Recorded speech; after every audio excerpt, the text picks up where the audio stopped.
So మొత్తం కలిస్తే అందులో ఇప్పుడు మిగిలిపోయిన వాళ్ళు 66 మంది మిగిలిపోయినారు అందులో. ఈ వేరాజ్ ఇందులో 400 పైన ఉండేవాళ్ళు ఈ పిఎల్జీ బెటాలియన్లో. సో ఈ విధంగా అది మొత్తం దాన్ని క్షీణించిపోయింది, కొలాప్స్ అయిపోయిందని చెప్పడానికి ఏమి సంకోచపడవలసిన అవసరం లేదు. సో ఈ విధంగా దీంతో పాటుగా తెలంగాణ స్టేట్ కమిటీకి చెందినటువంటి కంకనాల రాజిరెడ్డి ఎలియాస్ వెంకటేష్ ఆయన సరెండర్ కావడంతో తెలంగాణలో ఉన్నటువంటి స్టేట్ కమిటీ కూడా ఆల్మోస్ట్ కొలాప్స్ అయిపోయింది.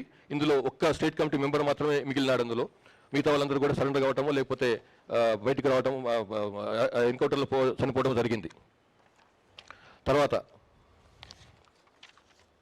వీళ్ళ పైన ఉన్నటువంటి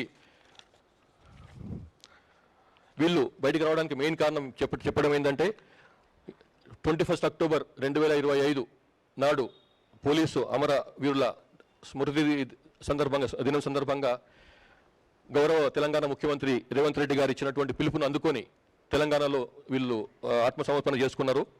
ఇందులో తెలంగాణలో జరుగుతున్నటువంటి వెల్ఫేర్ యాక్టివిటీస్, డెవలప్మెంటల్ యాక్టివిటీస్లో పార్టిసిపేట్ చేసేందుకని చెప్పి, అందులో భాగస్వాములు కావడానికని చెప్పి కొంత తెలంగాణ వాళ్ళు వస్తే ఈ